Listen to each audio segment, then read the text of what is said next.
Good morning students, how are you? कैसे हैं आप लोग? सभी नीट एस्पिरेंट जो भी यहाँ पर चैनल पे हैं वो आज एक बहुत अच्छी और फिनिश करने वाले हैं बॉडी फ्लूइड्स का जो टॉपिक है हम लोगों का। आज के हमारे टॉपिक के हाइलाइट्स रहेंगे कि हम ईसीजी से रिलेटेड जो थ्योरी हम लोगों ने पढ़ा था उससे रिलेटेड एप्लीकेटिव क्वेश्चंस हमको आने चाहिए। ठीक है, अब उन एप्लीकेटिव क्वेश्चंस को हम लोगों ने किस तरीके से अरेंज किया है, एग्जाम में किस तरीके से हमसे पूछा जा सकता है। So there are lot of 4 to 5 questions, there are total 4 to 5 questions which have been चार पांच ऐसे क्वेश्चंस है जो कि फ्रिक्वेंटली चांसेस रहते हैं उनके आने के, क्योंकि वो हमारे नीट के सिलेबस में एनसीईआरटी में कुछ ऐसे हिंट्स दिए हुए हमको जहां पर हमको वो सॉल्व करने चाहिए। अभी हमको एक चीज क्लियर पता चल चुकी है कि हमारी जो भी वेव्स हैं हम उसको किस तरीके से काउंट करेंगे। ये पी वेव जिसको हमने एट्रियल सिस्टोल माना है जो कि 30% फिलिंग के लिए रेस्पॉन्सिबल है। मैं एक 5 मिनट ब्रीफ करूंगा, जो स्टूडेंट्स लास्ट क्लास में नहीं थे उनके लिए बेस्ट हो जाएगा। और ये फिर एबी वेव से जो ये वेव वेंट्रिकल की तरफ जा रही है और फिर ये वेंट्रिकल को सिस्टोल कर रही है, मतलब वेंट्रिकुलर कॉन्ट्रैक्शन करवा रही है। और आप देखोगे कि end of the T wave represent the ventricular systole as well as T wave represent the repolarisation also. So हमने ये देखा कि यहां से यहां तक हमारा क्या था, ये हमारा एट्रियल सिस्टोल था जिसमें कि एट्रिया कॉन्ट्रैक्ट करता है क्योंकि ऐसे नोड को स्टिमुलस मिलता है। ठीक है, सो एट्रियल सिस्टोल हमारा अकर होता है। यहां से यहां तक हमारा पूरा का पूरा ये क्या है, ये हमारा वेंट्रिकुलर पोर्शन है। लेकिन यहां पर क्या क्या काम हो रहा है, यहां हमारा देखेंगे तो वेंट्रिकुलर सिस्टोल जो है, वेंट्रिकुलर जो सिस्टोल है वह दो हिस्सों में बटा हुआ है। अगर प्रैक्टिकल हम बात करें तो एक है आइसोवॉल्यूमेट्रिक कॉन्ट्रैक्शन। आइसोवॉल्यूमेट्रिक कॉन्ट्रैक्शन में प्रेशर को बढ़ाया जाता है ताकि हम लोग अच्छा थ्रो कर पाए। जैसे एक बॉलर जो होता है वो हाथ को इसलिए घुमाता है ताकि और ज्यादा तेजी से वो प्रेशर से बॉल कर पाए, उसी तरीके से हमको लेफ्ट साइड की अगर तरफ देखें तो हमको ज्यादा प्रेशर की जरूरत पड़ती है, जिसको आप 120 mm ऑफ एचजी बोलते हो। तो आइसोवॉल्यूमेट्रिक कॉन्ट्रैक्शन की जरूरत पड़ती है। नहीं तो एओर्टा का जो प्रेशर है वो 80 mm ऑफ एचजी होता है। अगर आप 81 का भी प्रेशर लगाओगे तो वो गेट खुल जाएगा। लेकिन हम इस प्रेशर को इतना ज्यादा बढ़ा देते हैं ताकि वो तेजी से थ्रो हो ब्लड। तो ये चीज आपको बड़ी ध्यान रखनी है। आइसोवॉल्यूमेट्रिक कॉन्ट्रैक्शन के बाद जो ये वाला फेज होता है हमारा वेंट्रिकुलर इजेक्शन वाला फेज होता है, जिसमें कि आप ब्लड जो है वह थ्रो कर देते हो, मतलब सेमीलुनर वॉल्व को खोलकर और जो है ब्लड थ्रो कर दिया जाता है। सो वेंट्रिकुलर सिस्टोल जो है वो डिवाइडेड होता है आइसोवॉल्यूमेट्रिक कॉन्ट्रैक्शन में और वेंट्रिकुलर इजेक्शन में। अगर हम कार्डियक साइकिल की भाषा में बात करें टाइम बाउंड तरीके से तो 0.1 सेकेंड यहां पर है, 0.3 सेकेंड यहां पर है अगर आप बात करें तो टाइम बाउंड सिचुएशन में। और आप देखते हो कि एट्रिया सिस्टोल होने के बाद एट्रिया का डायस्टोल होता है और एट्रिया डायस्टोल में ही अगर हम ओवरलैप करें तो वेंट्रिकुलर सिस्टोल भी हो जाता है और वेंट्रिकुलर डायस्टोल भी हो जाता है। इसके बाद की सिचुएशन अगर हम देखें तो ये वाली जो स्टेज है ये कहलाती है फिलिंग स्टेज, जिसको आप बोलते हो 70% फिलिंग। क्या बोलते हो? 70% फिलिंग, जिसमें कि वेंट्रिकल जो है वो डायस्टोल करना शुरू कर दे, वेंट्रिकुलर डायस्टोल भी शुरू हो जाता है। और आप देखोगे इस वक्त तक एट्रियल डायस्टोल भी रहता है। तो अगर एट्रियल डायस्टोल का टाइम देखें तो सबसे बड़ा टाइम एट्रियल डायस्टोल का होता है, क्योंकि उसके अंदर वेंट्रिकल सिस्टोल भी कर जाता है और वेंट्रिकल डायस्टोल भी कर जाता है। और इसीलिए वेंट्रिकल को डायस्टोल को 0.4 सेकेंड रखा जाता है और एट्रियल जो पूरा डायस्टोलिक फेज है उसको 0.7 माना जाता है कि इसके अंदर ही वेंट्रिकल सिस्टोल भी हो रहा है और वेंट्रिकल डायस्टोल भी हो रहा है। तो आप देखोगे अगर मैं उस फिलिंग वाले पॉइंट को इधर से जोड़ दूं तो आप देखो 70% फिलिंग जो है, 70% फिलिंग जो है वो atrial diastole and ventricular diastole का रिजल्ट है, मतलब जॉइंट डायस्टोल का रिजल्ट है, जिसमें कि ये और ये आपके शामिल हैं। आई थिंक अच्छे से रिवाइज हो गया होगा बच्चे, अच्छे से रिवाइज हो गया। देव ज्योति, यस, हाय बेटा, कैसे हो? काफी लोग हैं, चलो बढ़िया है बढ़िया है बढ़िया है, वेरी गुड, आ जाओ बेटा, सब लोग आ जाओ फटाफट अपने आते ही। और पता है सबसे अच्छी बात ये है कि अच्छे अच्छे क्लासेस के ऐड आना शुरू हो जाते हैं। मैं ये समझ लेता हूँ हमारा वीडियो अच्छा है, that is a very good watch time. Is it clear? So Dev Jyoti clear है बेटा, कॉन्सेप्ट क्लियर है? अब इसके क्वेश्चंस लगा सकते हैं क्या हम लोग? क्या हम इसके क्वेश्चंस लगा सकते हैं? Are you ready? यस, सभी लोग हैं यहां पर, वो बताएंगे क्या हम इसके क्वेश्चंस लगा सकते हैं? यस, जॉन अवस्थी कहते हैं अगर तुम साथ हो। थैंक यू बेटा। Reema Garg very good morning बेटा। Yes, Vinita Monal very good बेटा, वेरी गुड मॉर्निंग। यस, चलो आगे चलें। यस, अब मैं इसके क्वेश्चंस लगवा देता हूं आपके, अब मैं इसके क्वेश्चंस लगा देता हूं। अब ध्यान से इसके क्वेश्चंस करेंगे, ठीक है? अब इसके क्वेश्चंस हम करेंगे। अब मान लेते हैं अब फंडा आपको क्लियर हो गया है कि यहां पर अगर कोई प्रॉब्लम हो रहा है, मान लेते हैं कि ये वेव ऐसी नजर आ रही है हमको, ऐसी ढंग से नजर नहीं आ रही है, यहां पे कुछ प्रॉब्लम नजर आ रही है, तो हम समझ जाएंगे कि ऐसे नोड ढंग से काम नहीं कर रहा है, ठीक है?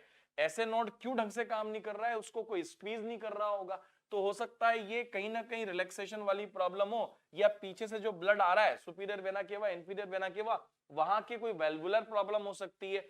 और आप जानते हो कि कई ऐसी बीमारियां हैं जिसमें ऐसी प्रॉब्लम्स होती हैं। मैं ऐसी कुछ बीमारियों के बारे में आपसे डिस्कस करना चाहता हूं जिसको हम ध्यान से पढ़ेंगे, ठीक है? जिसको हम ध्यान से पढ़ेंगे। ऐसी 4 हम क्वेश्चंस यहां पर जनरेट करने वाले हैं, उसके बाद हम सेगमेंट पढ़ेंगे। ये क्वेश्चन आपके सामने दिया हुआ है विद आंसर। सबसे अच्छी बात ये कि इसमें आंसर भी दिया हुआ है। इज इट क्लियर बच्चे? तो मैं इस क्वेश्चन को डिस्कस कर लेता हूं। यस सर, आप ही यूट्यूब पर ऐसे सिंगल टीचर हैं जो टाइम पर आ जाते हैं। थैंक यू यार बेटा, पंक्चुअलिटी बहुत इंपॉर्टेंट होती है। मैं कभी 5 मिनट भी अगर लेट हो जाता हूं किसी टेक्निकल रीजन से, यहां पर अगर कुछ सिस्टम में कुछ प्रॉब्लम आता है, सो मुझे काफी अच्छा नहीं लगता है, क्योंकि स्टूडेंट का समय जो होता है, मैं भी एक डॉक्टर हूं और बहुत मुश्किल से संघर्ष करके हम लोग डॉक्टर बने। तो हालांकि हंसते खेलते पढ़ाई करिए, लॉजिकली पढ़ाए तो आप बन जाते हैं, अगर आप कॉन्सेप्चुअली पढ़ते हैं।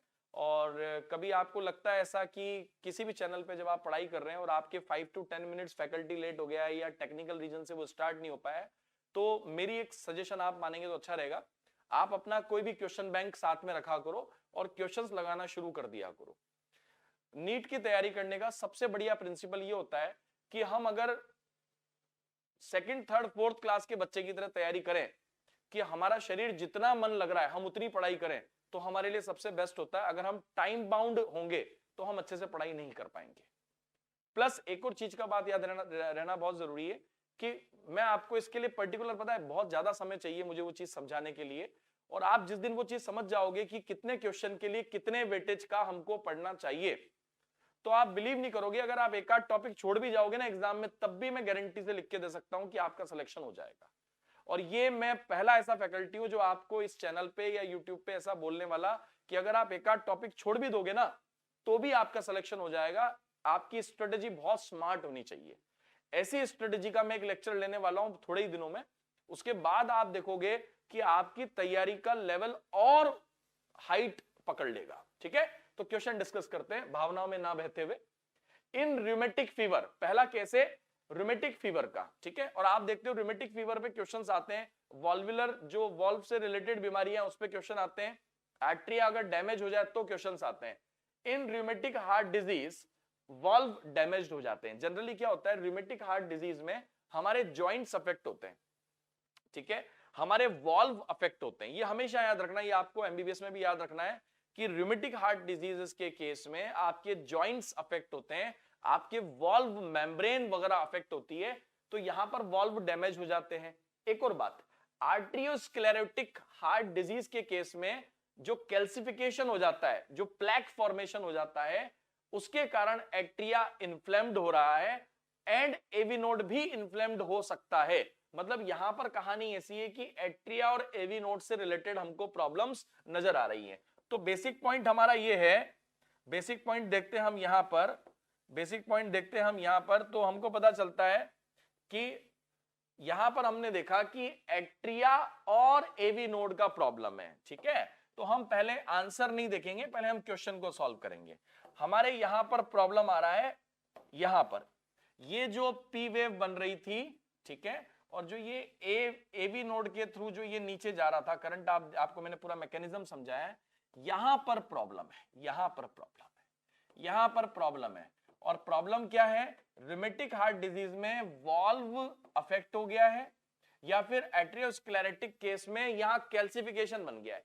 जैसे हमारे घर में बाथरूम में कभी कभी आप देखोगे उतना पानी का प्रेशर नहीं आता है, और उसके बहुत सारे कारण होते हैं कि रास्ते में पाइप में कचरा जम जाता है। जब हम कचरे को साफ कर देते हैं तो वो पाइप में वापस से फ्लो होने लग जाता है। यहां पर कचरा क्या है? Plaque formation. यहां पर कचरा क्या है बच्चे? Plaque formation. कैल्सिफिकेशन यहां पर हो जा रहा है, कैल्सिफिकेशन हो जा रहा है, प्लैक फॉर्मेशन हो जा रहा है आर्टेरियोस्क्लेरोटिक के केस में देखें तो। अब और अगर हम देखें रूमेटिक हार्ट डिजीज के केस में तो यहां पर वॉल्व भी अफेक्ट हो रहा है, और जब वॉल्व अफेक्ट हो जाता है तो 110% है कि आपके ब्लड के फ्लो का जो समय है वो बड़ा हो जाएगा। Is it clear? मतलब ये प्रोलॉन्ग्ड हो जाएगा, और इसी कारण से ये हमको ये यहां वाला जो सीन है ये, क्योंकि एट्रिया कॉन्ट्रैक्ट तो करेगा, क्योंकि एट्रिया के कॉन्ट्रैक्ट से रिलेटेड कोई प्रॉब्लम नहीं है। यहां पर एट्रिया इन्फ्लेम्ड हो गया है तो थोड़ा कॉन्ट्रैक्शन करेगा, मतलब पी वेव छोटी बनेगी। पी वेव क्या होगा? ये जो डोम बन रहा है ये थोड़ा छोटा बनेगा, थोड़ा छोटा बनेगा। और इसको आप देख सकते हो, मैंने डायग्राम में बड़ा कोशिश की है कि मैं आपको बहुत स्पेसिफिक पढ़ाऊं ताकि आपको कभी भी गलती ना हो, ठीक है। और आप देखोगे हमारे चैनल पे बायोलॉजी हो चाहे केमिस्ट्री हो डीके सर का, चाहे फिजिक्स हो गौरव सिंघल सर का या इंद्रजीत सर का, आप देखोगे कि अगर 70 स्टूडेंट्स पढ़ रहे हैं तो उसमें से 45 का सिलेक्शन होता है। मतलब ये बहुत बड़ी बात है कि 65% से ऊपर का आपका सिलेक्शन रेशियो है। सो आपको ये ध्यान देना है कि इस चैनल पे बने रहना है आखिरी तक, क्योंकि आपके लिए बहुत सारे तैयारियां चल रही है। हम लोग 16 to 17 आवर्स यहां पर देते हैं, प्लस हमारे घर पे भी जो हमारा सेटअप है उसमें हम लोग काफी क्वेश्चंस वगैरह आप लोगों के लिए निकाल रहे हैं। इस बार इतना फाइन मटेरियल आपको मिलने वाला है। अभी भी आप देखोगे तो अभी लेक्चर खत्म होने के बाद जो मैंने आपके लिए पीडीएफ बना के रख रखा है, जो भी मैंने लास्ट लेक्चर और आज का लेक्चर लिया है, मैंने आपसे प्रॉमिस किया था कि मैं उसका पीडीएफ दूंगा। आप इसको प्रिंट मत कराओ, क्योंकि ये आप डाउनलोड वगैरह सब कर सकते हो, तो आप इसको अपने पास रखो। और अभी तो ऑनलाइन का जमाना आ गया तो आप पूरा रीड करो उसको, प्योरली एनसीईआरटी प्लस उसका एक्सट्रैक्ट है। तो आप देखोगे यहां पर ये पी वेव छोटा हो गया है, और ये एवी नोड वाला समय जो है वो प्रोलॉन्ग्ड हो गया है। और इसीलिए एग्जाम में क्वेश्चन ये आता है, which result in the lengthening of P R interval. अब इंटरवल क्या होता है सर? ये साफ साफ दिख रहा है, पी से आर तक का जो आपको इंटरवल नजर आ रहा है, ठीक है, ये लंबा समय हो गया है, और इसीलिए हम इसको एग्जाम पॉइंट मानते हैं कि which result in the lengthening of the P R interval. तो कभी भी एक क्वेश्चन आ जाए तो ये वाला ऑप्शन करेक्ट होगा, lengthening of P R interval results rheumatic fever, results rheumatic fever. Vinata आया समझ में? धीरज, सभी लोगों को समझ में आ गया क्वेश्चन? आगे चलें? यस, आगे चल सकते हैं? ओके, चलो आगे चलते हैं। अब आगे वाला क्वेश्चन देखते हैं। अब सेकंड वाला क्वेश्चन है ये वाला। अब यहां पर क्या हुआ है? यहां पर आप देखोगे तो यहां पर ये तो हो ही रहा है लेंथनिंग, मतलब ये तो बीमारी है ही लेंथनिंग वाली, लेकिन इसके अलावा एक और प्रॉब्लम हो गया है यहां पर, मतलब मैं रूमेटिक फीवर और उसके साथ होने वाली और भी डिजीजेस के बारे में डिस्कस कर रहा हूं। तो अभी हमको इस पे ध्यान नहीं देना है, अब हमको इस पे ध्यान देना है, ठीक है, क्योंकि ये तो हम ऑलरेडी डिस्कस कर चुके हैं। तो इसके केस में देखेंगे जब हार्ट इस्चीमिया हो जाता है। अब हार्ट इस्चीमिया के केस में क्या होता है?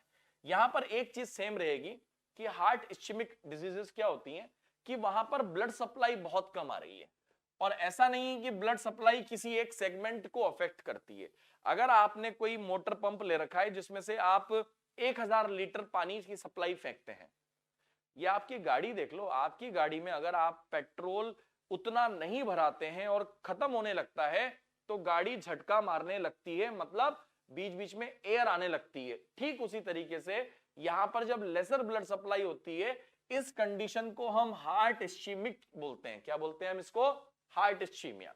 एंड द एसटी सेगमेंट जो है डिप्रेस हो जाता है। जो हमारा यहां पर ऐसा होना चाहिए था, जो हमारा ऐसा होना चाहिए था, वो बेसिकली वहां तक पहुंच ही नहीं पाया, क्योंकि उतना करंट उसको मिल नहीं पा रहा है, इसीलिए इस तरह का हो गया।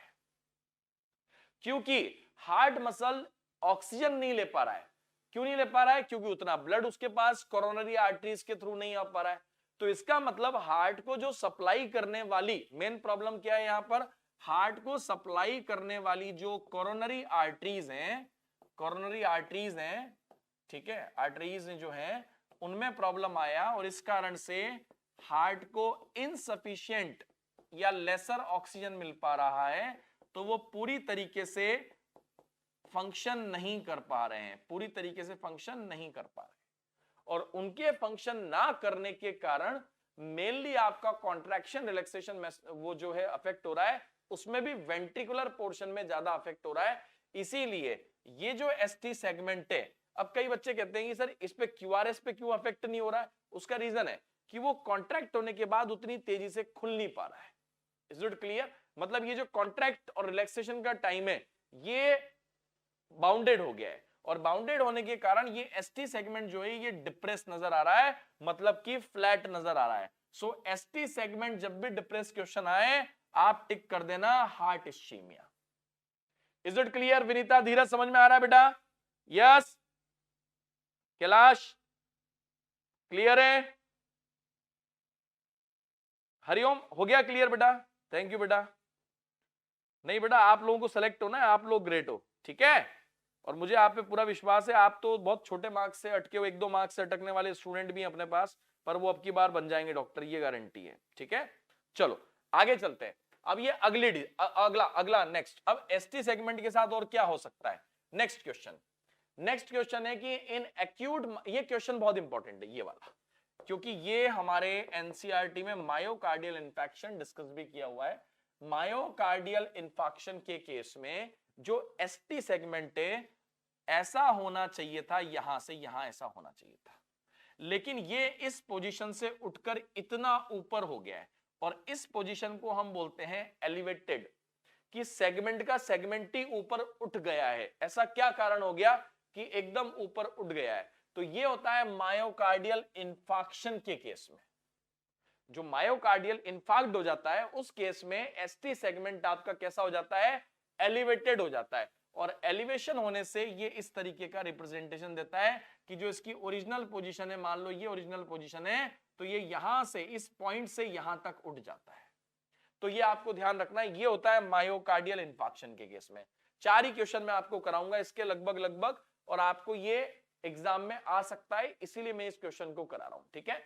हर साल एक ना एक क्वेश्चन जो मैं यूट्यूब पे करा रहा हूं या मान लो कहीं करा रहा हूं, क्लासरूम में करा रहा हूं, वो जरूर आ रहा है। तो मैं आपके लिए जो सिलेक्टेड क्वेश्चंस बना रहा हूं उसमें से जो एनसीईआरटी बेस्ड है उसमें से क्वेश्चंस आ सकते हैं। अब यहां पर सिचुएशन देखो, इन केस ऑफ हाइपरकैलमिया, और हाइपरकैलमिया आपको सिचुएशन मालूम है पोटेशियम के कारण होती है।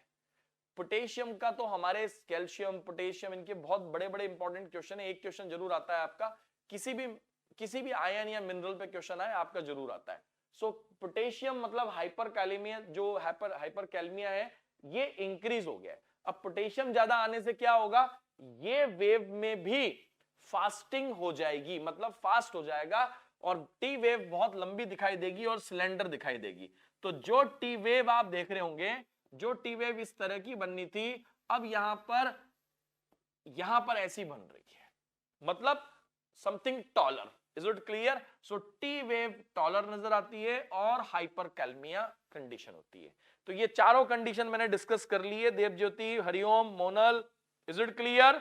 आई थिंक कॉन्सेप्ट क्लियर हो गया। अब अगला, अब हम देखते हैं कि हमारे बुक में क्या क्या प्रॉब्लम्स हमको दी हुई है। हार्ट डिसऑर्डर्स में हार्ट इस्चीमिया है, जहां पर blood supply to the heart muscles, myocardium is reduced. ये डायरेक्ट एनसीईआरटी है। एंजाइना पेक्टोरिस, अब देखो हमारे यहां पर है ना, पेक्टोरिस मेजर और पेक्टोरिस माइनर मसल्स होती हैं जो आप बाद में पढ़ने वाले हो। एंजाइना का मतलब होता है दर्द होना। ये क्यों दर्द होगा?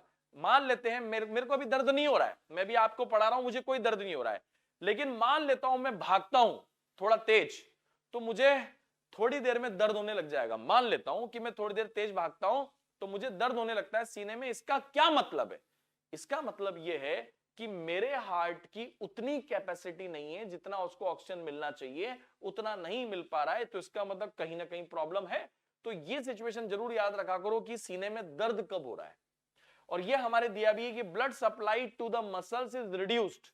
ब्लड सप्लाई जो आ रही है, आपको पता है हार्ट को कोरोनरी आर्टरी सप्लाई कर रही है, blood supply to the muscles is reduced, because of narrowing of the coronary artery. That is a very important point कि जो हार्ट को सप्लाई करने वाली आर्टरीज हैं वह सकड़ी हो गई हैं, वो नैरो हो गई हैं। तो जितना ब्लड उनको लाना चाहिए था वो लाई नहीं, और जब वो उतना ब्लड ना लाई तो ऑक्सीजन सप्लाई हमको ना मिलने से या कम मिलने से हमारी जो परफॉर्मेंस है, एफिशिएंसी है, वो डाउन हो गई है। Is it clear? बच्चों में ये काफी अच्छी होती है, बल्कि हम जो जब जैसे धीरे धीरे आप देखोगे एथलीट्स वगैरह होते हैं उनके अंदर भी ये काफी अच्छी सप्लाई होती है, क्योंकि वो इस पे रेगुलर वर्क करते हैं।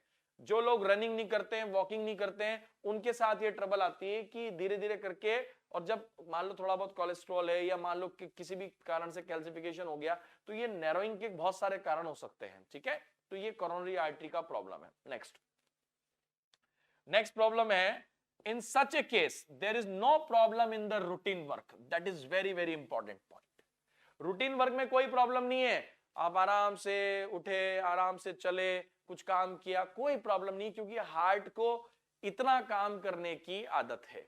ठीक है, लेकिन जैसे ही आपने थोड़ा सा लोड बढ़ाया, वैसे ही जैसे हम नहीं कहते हैं किसी पुरानी चीज को हम थोड़ा लोड बढ़ाते हैं तो वो बस्ट हो जाती है, तो उसी तरीके से in such a cases there is no problem in the routine work, but pain develops during the exercise और एक्सर्शन। थोड़ा सा भी हम एक्सर्शन करते हैं या एक्सरसाइज करते हैं तो हमारे सीने में दर्द होने लगता है। बॉडी फ्लूइड्स में से 3 क्वेश्चन आते हैं, इसलिए आप ध्यान रखेंगे, तीनों क्वेश्चन आपके करेक्ट जाने चाहिए। Myocardial infection, in this case blood supply is totally blocked. Myocardial infection में क्या हो गया, जो ब्लड सप्लाई थी टोटली ब्लॉक्ड हो गई, इसीलिए हमको ग्राफ ईसीजी का ऐसा नजर आया।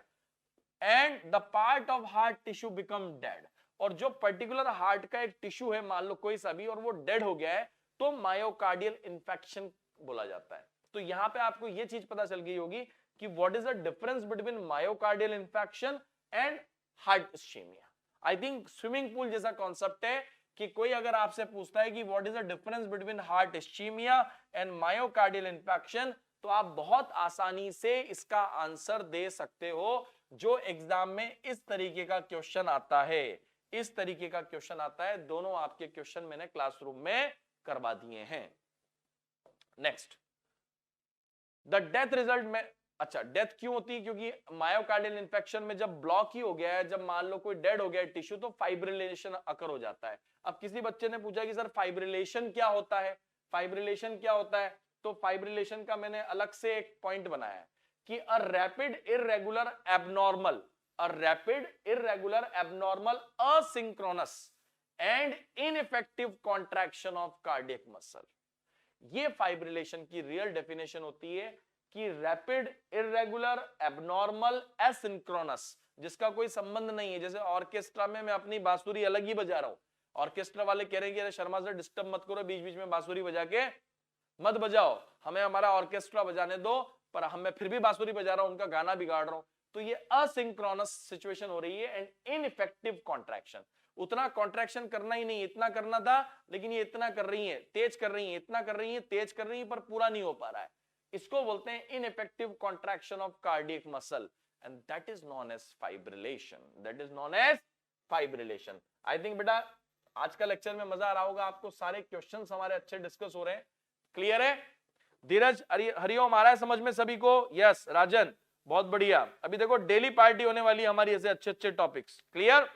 अब देखो हार्ट ब्लॉक, हार्ट ब्लॉक क्या सिचुएशन है, एट्रियोवेंट्रिकुलर ब्लॉक हो रहा है, मतलब there is delay between the atria and ventricle systole. इसका रीजन बताता हूं मैं आपको, इसका रीजन बताता हूं। बहुत ही प्यारा क्वेश्चन है, आज का सबसे बेहतरीन क्वेश्चन है ये, आज का सबसे बेहतरीन क्वेश्चन है ये, ध्यान रखना।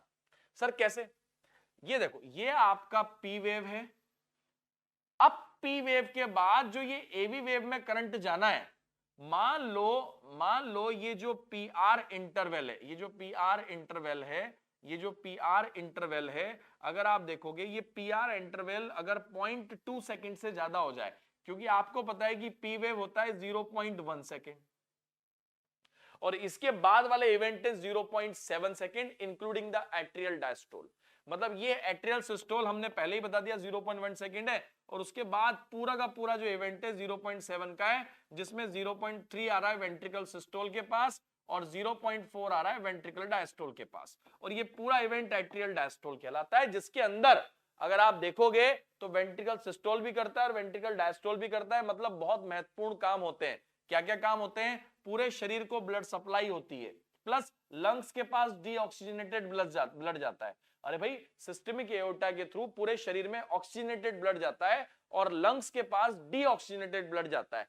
प्लस उसके अलावा एक और काम होता है, आप देखोगे रिलैक्सेशन में कि आपकी 70% ब्लड से आपको भरा जाता है। ये दोनों इवेंट बहुत महत्वपूर्ण है। लेकिन अगर ये यहीं पे टाइम पास करे, यहीं पे ये टाइम पास करे, मतलब अगर ये 0.2 सेकंड से ज्यादा हो जाए तो हार्ट ब्लॉक हो जाएगा। जैसे कि अगर मान लो मेरी गाड़ी है, मैं चला रहा हूं, या कोई कूलर है, कूलर को मैं बिना पानी के चला रहा हूं, तो सर्टेन पॉइंट के बाद मोटर जल जाएगी, सिंपल भाषा में अगर बात की जाए तो ठीक उसी तरीके से in atrioventricular block there is a delay. अब एट्रिया और वेंट्रिकल के बीच में कोई ब्लॉक आ गया है, कोई ब्लॉक आ गया है, तो यहीं पे रुक जाएगी वेव, और अगर ये 0.2 सेकंड से ज्यादा रुक गई तो समझो हार्ट ब्लॉक हो जाएगा। और ऐसा कब होता है? जो किडनी से रिलेटेड डिजीजेस होती हैं, तो आप देखोगे उसके अंदर किडनी डिजनरेशन हो जाता है।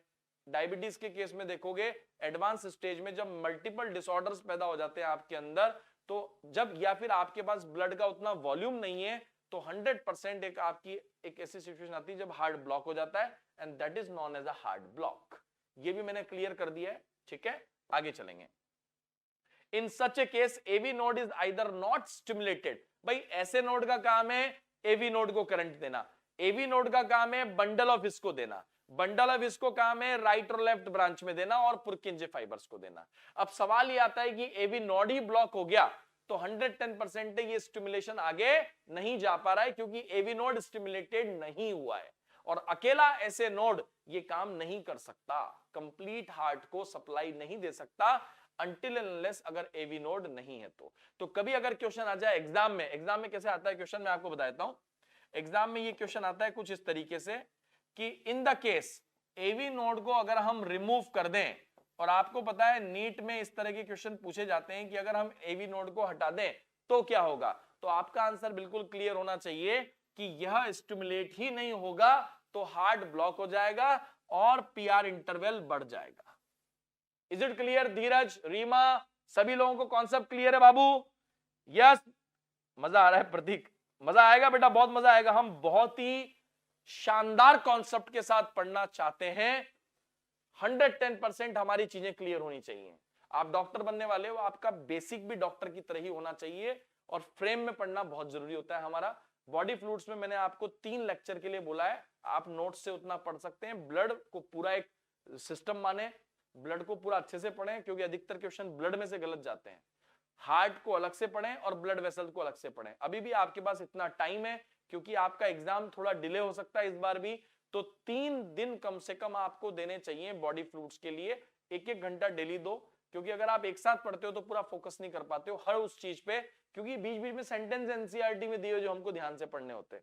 नेक्स्ट, अब बंडल ब्रांच ब्लॉक हो जाए तो क्या होगा? बंडल ब्रांच हो जाएंगे तो वेंट्रिकल्स तक जा नहीं पाएगा, और वेंट्रिकल तक नहीं जाएगा तो वेंट्रिकुलर एस्केप हो जाएगा। नेक्स्ट, रूमेटिक फीवर डिजीज क्या होती है? ऑलरेडी हम पढ़ चुके हैं रूमेटिक डिजीज। एक और बात याद रखना, इसमें फॉर्मेशन ऑफ एंटीबॉडी होता है, ये क्वेश्चन आता है फॉर्मेशन ऑफ एंटीबॉडी। सो मैं पढ़ देता हूं आपके सामने, फिर तो आपके पास नोट्स आ ही रहे हैं तो आप पढ़ सकते हो। Rheumatic heart disease it is developed due to the recurrence of the rheumatic fever. Recurrence of rheumatic fever होगा तो रूमेटिक हार्ट डिजीज के डेवलप होने के चांसेस ज्यादा रहते हैं। प्राइमरली जो है वो जॉइंट्स वगैरह अफेक्ट होते हैं, और उसके बाद हार्ट भी इन्वॉल्व हो जाता है। The heart valve are damage due to the formation of antibody. पहले हमने पढ़ा था कि वॉल्व डैमेज होते हैं, एट्रिया इन्फ्लेम्ड होता है। अब आप पढ़ रहे हो ये क्यों होता है? फॉर्मेशन ऑफ एंटीबॉडीज के कारण। Is it clear? Next point, इसीलिए ये ऑटो इम्यून डिसऑर्डर है। इसीलिए क्या है? ये ऑटो इम्यून डिसऑर्डर है। अब है परसिस्टेंट डक्टस आर्टरियोसिस, लास्ट बीमारी जो हम डिस्कस कर रहे हैं ऑलमोस्ट। बेसिकली डक्टस आर्टरियोसिस की जब भी बात आती है तो आपको फीटस के बारे में सोचना है, ठीक है? इन फीटस पल्मोनरी एओर्टा, जो फीटस होता है जो मां के पेट के अंदर होता है, उसमें pulmonary aorta and systemic aorta जो होता है वो कनेक्टेड रहता है किससे? डक्टस आर्टरियोसिस से। ये तो आपको किसी न किसी कोचिंग वाले ने जरूर पढ़ाया होगा कि फीटस के अंदर जो है पल्मोनरी एओर्टा और सिस्टमिक एओर्टा दोनों कनेक्टेड रहता है डक्टस आर्टरियोसिस से, और बर्थ के बाद इसको डिजनरेट होना पड़ता है। लेकिन एट बर्थ इट डिजनरेट, लेकिन अगर मान लो, अच्छा ये रेयरली होता है, अपन बोलते हैं ना इसका हार्ट जुड़ा हुआ है, ये जो वर्ड बोलते हैं ना गांव में आप देखते होंगे, हॉस्पिटल में भी कई लोग बोलते हैं कि भाई क्या हुआ बच्चे को, अरे उसका हार्ट जुड़ा हुआ है। अरे हार्ट तो हार्ट है, जुड़ा हुआ कैसे हो सकता है? So rarely it persist and the blood supply to the systemic aorta is reduced which causes congestion in the lungs. तो ऑब्वियसली बात है कि जब आपका ये जुड़ा हुआ रहेगा तो 100% आपको कंजेशन जैसा फील होगा, और इसीलिए इस बीमारी को हम क्या बोलते हैं? परसिस्टेंट, मतलब रहने वाला डक्टस आर्टरियोसिस। इसको तो डिजनरेट होना चाहिए था पर फिर भी अभी भी है ये, इसलिए इसको बोलते हैं परसिस्टेंट डक्टस आर्टरियोसिस। तो ये वाला हमारा सेक्शन हो गया खत्म, ये वाला सेक्शन हमारा खत्म हो गया ईसीजी और ईसीजी से related problems. Is it clear? I think आपको ये लेक्चर काफी अच्छा लगा होगा, ठीक है। और आपको मैं एक और आपकी नॉलेज के लिए बात बताता हूं कि हम जब ये फाइब्रिलेशन वाली सिचुएशन क्रिएट होती है तो हम अब बाहर से करंट देते हैं। आपने कभी देखा होगा कई लोगों का हार्ट बीट बंद हो गया ऐसा बताया जाता है, तो उसको बाहर से ऐसे शॉक लगा शॉक दिया जाता है। Is it clear? ये आपके सामने दो एनसीईआरटी की टर्म्स हैं, atherosclerosis and arteriosclerosis. Disorder of arteries, hardening of the arteries, in which cholesterol is deposited, calcification is the main reason in the old age. Is it clear? तो ये दोनों question तो 100% आपके एग्जाम में आते ही आते हैं, और इसके कारण सबसे बड़ा प्रॉब्लम ये होता है इलास्टिसिटी रिड्यूस्ड हो जाती है। क्या रिड्यूस हो जाती है? इलास्टिसिटी रिड्यूस हो जाती है। इज इट क्लियर बच्चे? अब देखो, अब हमारा जो नेक्स्ट पोर्शन है वो क्या क्या बच रहा है मैं आपको बताता हूं। अब मैं क्या पढ़ाऊंगा आपको? मैं पढ़ाऊंगा आपको लिम्फ, और आपको मजा आ जाएगा, जिंदगी में पहली बार आपको लिम्फ समझ में आएगा, ये मैं आपको श्योर कर सकता हूं। जितने बच्चे सोचते हैं कि लिम्फ उनको आता है, उनको और मजा आने वाला है, क्योंकि मैं यहां पर लिम्फ ही नहीं समझाने वाला हूं, उनको लिम्फ एंड लिम्फेटिक चैनल समझाने वाला हूं। Is it clear? Lymph and lymphatic channel समझाने वाला हूं। दूसरा मैं समझाने वाला हूं आपको पोर्टल सिस्टम। अब जो रिमेनिंग पार्ट है, पोर्टल सिस्टम एग्जैक्टली होता क्या है और कितने प्रकार का होता है दुनिया में, इसमें से भी एक क्वेश्चन आने के चांस रहते हैं। तीसरा मैं आपको समझाने वाला हूं last part of our body fluids, body blood vessels. Is it clear? तो जितने बच्चों ने क्वेश्चंस नहीं लगाए हैं ब्लड के और हार्ट के, वो जरूर क्वेश्चन लगा लें, उसी के बाद कल लेक्चर में जरूर आए। मैं ये तीनों टॉपिक आपको कल पढ़ाने वाला हूं। Is it clear Vinita, Reema? NCERT line to line send करना, ठीक है। NCERT line to line send कर देंगे। हरिओम सर्कुलेशन का किस किस को एनसीईआरटी लाइन टू लाइन के क्वेश्चन चाहिए मैं भेज दूंगा आज। एनसीईआरटी लाइन टू लाइन, क्या आप सभी लोग ग्रुप में हैं? क्या आप सभी लोग ग्रुप में हैं? क्या आप सभी लोग ग्रुप में हैं मेरे साथ टेलीग्राम पे या व्हाट्सएप पे? प्रतीक, क्या आप लोग मेरे साथ हैं सब लोग ग्रुप पर, टेलीग्राम पे या व्हाट्सएप पे? यस, तो मैं वहां पर आपको एनसीईआरटी लाइन टू लाइन के क्वेश्चन भेज रहा हूं सर्कुलेशन के। आप एक एक लाइन लगवा लोगे, मतलब समझो आपका एनसीईआरटी तो कंप्लीट हो गया। और मैं आपको बता रहा हूं पूरे इंडिया से जितने भी बच्चे हमसे जुड़े हुए हैं वो दीवाने हैं एनसीईआरटी लाइन टू लाइन के। उनका स्टेटमेंट ये है कि सर इसको करने के बाद हमको एनसीईआरटी को दोबारा देखने की जरूरत नहीं पड़ती है। लास्ट ईयर भी उसमें से बहुत सारे क्वेश्चन फंसे थे क्योंकि वो हर लाइन पे एक क्वेश्चन बना हुआ है। तो मेरी आपसे ये रिकमेंडेशन है कि आप एनसीईआरटी लाइन टू लाइन जरूर आप करें। क्या आप सब लोग संकल्प पे हैं?